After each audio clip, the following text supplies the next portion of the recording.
हमारे भारत के इतिहास में कई महान शख्सियतें हुई हैं जिनके बारे में आपको और हमें काफी कुछ पता है, लेकिन कुछ ऐसे अनसंग वॉरियर्स हुए हैं जिनके बारे में हमें थोड़ा कम पता है। आज मैं जिनकी बात करने जा रहा हूं उनका नाम तो आपने सुना होगा, लेकिन उनकी जिंदगी की कहानियां आप तक शायद कम पहुंची हों। आज मैं बात करने जा रहा हूं मालवा साम्राज्य की महारानी देवी अहिल्याबाई होलकर जी की। आज उन बातों की बात करेंगे जो हम सभी सीख सकते हैं महारानी देवी अहिल्याबाई होलकर जी से, जिनका जन्म 31 मई 1725 ईस्वी में महाराष्ट्र के अहमदनगर के छौणी गांव में हुआ था। इनके पिताजी मंकोजी राव शिंदे गांव के पाटिल थे। ये वो जमाना था जब महिलाओं को पढ़ने लिखने के लिए नहीं भेजा जाता था, स्कूल नहीं भेजते थे, लेकिन तब भी उन्होंने अपनी बच्ची को पढ़ने लिखने लायक बनाया। परिवार के संस्कारों का कमाल था कि बचपन से ही अहिल्याबाई में सेवा भाव था। कहते हैं कि जब इंदौर के राजा मल्हार राव होलकर साहब छौड़ी गांव से गुजर रहे थे तो उन्होंने देखा कि एक छोटी बच्ची मंदिर के सामने गरीबों को भोजन करा रही है, खाना खिला रही है, और वो बच्ची थी अहिल्याबाई। सिर्फ 8 साल की उम्र में अहिल्याबाई का रिश्ता तय कर दिया गया। जो इंदौर के महाराजा थे उन्होंने इनका रिश्ता मांग लिया अपने बेटे खांडे राव के लिए, और अहिल्याबाई ब्याह कर शादी कर पहुंच गई होलकर राजघराने में इंदौर। इनके पति एक कुंभेर युद्ध में जो कि 1754 ईस्वी में हुआ था उसमें उनकी जान चली गई, ये दुनिया छोड़कर चले गए। और उसके 12 साल के बाद में इनके ससुर जी की भी डेथ हो गई। उसके 1 साल के बाद में इन्हें वो ताज पहनाया गया जो कि मालवा साम्राज्य की इन्हें महारानी बना रहा था। 1767 ईस्वी में देवी अहिल्याबाई होलकर जी बनी मालवा की महारानी, और तब से 1795 ईस्वी तक, जब तक ये इस दुनिया में थी, तब तक इन्होंने एक ऐसा राज किया जो हमेशा हमेशा के लिए मिसाल बन गया। महारानी देवी अहिल्याबाई होलकर जी की जिंदगी की 3 कहानियां आपको सुना रहा हूं जो आपको बताएंगी कि वो कितनी महान थी। सबसे बड़ी लर्निंग जो महारानी देवी अहिल्याबाई होलकर जी से मिलती है वो अनबायस्ड थी। राज्य की जनता हो, प्रजा हो या राज परिवार का कोई सदस्य हो, उनके लिए सब बराबर थे। कभी उन्होंने कोई भेदभाव नहीं किया।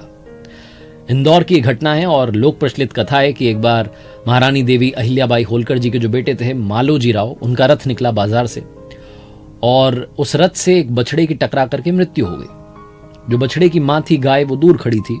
जो बछड़ा मर गया तो उसके पास आई और उदास होकर के बैठ गई। थोड़ी देर के बाद में उसी रास्ते से, उसी बाजार से महारानी देवी अहिल्याबाई होलकर जी का रथ भी गुजरा, और जब उन्होंने देखा कि एक गाय अपने बछड़े के पास में बैठी उदास है, तो उन्हें यह समझते हुए देर नहीं लगी कि इस बछड़े को जरूर किसी ने मारा है, एक्सीडेंट हुआ है। उन्होंने आसपास के लोगों से मालूम किया तो पता चला कि थोड़ी देर पहले उनके बेटे का रथ निकला था जिससे टकरा करके बछड़ा जो है इसकी जान चली गई। वो बहुत गुस्से में थी, दरबार में पहुंची और मालोजी राव की पत्नी को बुलाया और उनसे पूछा कि तुम बताओ कि अगर एक बच्चे की जान ले ली जाए उसकी मां के सामने, तो जो जान ले रहा है उसको क्या दंड मिलना चाहिए। मालोजी राव की पत्नी ने कहा कि उसे प्राण दंड मिलना चाहिए, और महारानी देवी अहिल्याबाई होलकर जी ने ऐलान कर दिया कि मालोजी राव के हाथ पैर बांध दिए जाएं, सड़क पर डाल दिया जाए और रथ से टकरा करके उनकी मृत्यु हो जाए। लेकिन कहते हैं कि उस रथ का सारथी बनने के लिए कोई तैयार नहीं था। जो उनके लोग थे वो ये कह रहे थे कि आप माफ कर दीजिए ना, आप ऐसा मत कीजिए। लेकिन महारानी देवी अहिल्याबाई होलकर जी ने न्याय कर दिया था। जब कोई भी तैयार नहीं हुआ तो वो खुद रथ पर बैठ गई, सारथी बन गई और अपने ही बेटे को कुचलने के लिए तैयार थी। वही गाय बार बार आड़े आ रही थी, बार बार रास्ते में आ रही थी, खड़ी हो रही थी। तो मंत्री ने महारानी जी से कहा कि माफ कर दीजिए, शायद गाय भी यही चाहती है कि अब किसी और के बच्चे की उसके मां के सामने जान ना जाए। महारानी देवी अहिल्याबाई होलकर जी ने अपने बच्चे को माफ कर दिया, और वो गाय जो बार बार आड़े आ रही थी, इसी वजह से उस बाजार का नाम इंदौर में आड़ा बाजार रखा गया। दूसरी सबसे बड़ी लर्निंग जो महारानी देवी अहिल्याबाई होलकर जी से मिलती है वो ये है कि इस दुनिया में हर समस्या का समाधान है। कभी भी आपको हार नहीं माननी है। 1754 के कुंभेर युद्ध में जब इनके पति शहीद हो गए तो उस वक्त सती प्रथा बहुत प्रचलित थी और ये भी चाह रही थी कि सती हो जाएं। तो इनके जो ससुर जी थे मल्हार राव होलकर जी, उन्होंने मना किया कि नहीं, आपको आगे जो है साम्राज्य को संभालना है। लेकिन 12 साल के बाद जी की डेथ हो गई। उसके 1 साल के बाद में इनके बेटे की भी मृत्यु हो गई। तो फाइनली 1767 में इनको वो साम्राज्य संभालना पड़ा।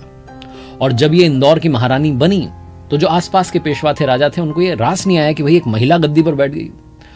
तो उन्होंने प्लान किया कि हम जो है आक्रमण करते हैं, कमजोर है यहाँ की रानी, और ये जो साम्राज्य इसको हथिया लेते हैं। तो इसी प्लानिंग के साथ में पेशवा जो है सेना के साथ में इंदौर के पास में पहुंच गए। अब क्या किया जाए? तो महारानी देवी अहिल्याबाई होलकर जी ने अपने सेनापति तुकोजी राव के साथ में एक चिट्ठी भिजवाई। वो चिट्ठी उन्होंने खुद लिखी थी और उसमें लिखा था कि पेशवा साहब, अगर आप युद्ध के लिए आमादा हैं तो आ जाइए, हम इंदौर के दरवाजे खोल देते हैं और युद्ध करने के लिए तैयार हैं। मेरी अपनी स्त्रियों की सेना तैयार है, इन्होंने एक स्त्रियों की सेना तैयार की थी। अगर आप आना चाहते हैं तो आ जाइए, हमारी नारी सेना तैयार है युद्ध करने के लिए। लेकिन सोचिए कि अगर आपने हमें हरा दिया तो इतिहास क्या कहेगा, लोग क्या कहेंगे कि एक कमजोर स्त्री को जो शोक में डूबी हुई थी उसको हरा दिया और महान बन गए। और सोचिए कि यदि हम जीत गए तो इतिहास क्या कहेगा कि एक नारी की सेना के सामने टिक नहीं पाए बड़े बड़े पेशवा। जरा सोचिएगा, बस इतना ही आपसे कहना है। ये जो चिट्ठी थी ये किसी तीर से ज्यादा चुभी थी उन पेशवाओं को, और उस तरफ से चिट्ठी लिखी गई कि रानी साहिबा माफ कीजिएगा, आपने गलत समझ लिया, हम युद्ध के इरादे से नहीं आए हैं, हम तो शोक व्यक्त करने के लिए आए थे। इस तरीके से बिना जंग लड़े ही, बिना युद्ध लड़े ही महारानी देवी अहिल्याबाई होलकर ने वो युद्ध जीत लिया था। तीसरी सबसे बड़ी लर्निंग जो महारानी देवी अहिल्याबाई होलकर जी से मिलती है वो ये है कि ऊपर वाले का आशीर्वाद हमेशा साथ रखिएगा। महारानी देवी अहिल्याबाई होलकर जी, जो कि भगवान शंकर की बहुत बड़ी भक्त रहीं, वो अपने पूरे शासनकाल में उनकी सिर्फ ये कोशिश रहती थी कि मुस्लिम आक्रमणकारियों से अपने राज्य को बचाया जाए। उनकी ये भी कोशिश रहती थी कि धर्मशालाओं का निर्माण करवाया जाए, मंदिरों का निर्माण करवाया जाए। तो उन्होंने अपने साम्राज्य महेश्वर में, इंदौर में काफ़ी सारे मंदिरों का निर्माण करवाया।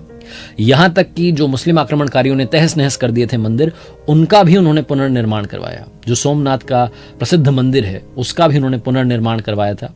आज भी उसे पुराना सोमनाथ मंदिर या अहिल्याबाई मंदिर के नाम से जाना जाता है। भगवान शिव की पूजा के बिना मुंह में पानी की एक बूंद नहीं जाने देती थी। पहले पूजा करती थी, उसके बाद में पानी पीती थी। इतनी बड़ी भक्त थी। यहां तक कि जो उनका शासनकाल था, जब भी कोई राजाज्ञा जारी होती थी तो उसमें नीचे अपना नाम नहीं लिखती थी। उस राजाज्ञा में नीचे जो है श्री शंकर लिखा जाता था। और कहते हैं कि तब से जब तक भारत को आजादी नहीं मिली, जब तक इंदौर के राजा रहे, जितनी भी राजाज्ञाएं जारी हुई, जितने भी आदेश निकले, उन सब में नीचे श्री शंकर लिखा होता था।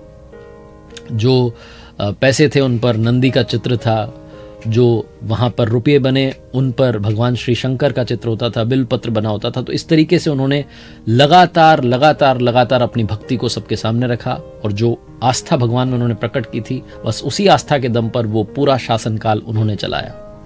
कहने का मतलब बड़ा आसान है, सिंपल है कि अगर आप भक्त हैं तो वो आस्था बनाए रखिए, ऊपर वाला सब संभाल लेगा, उसके भरोसे रहिए।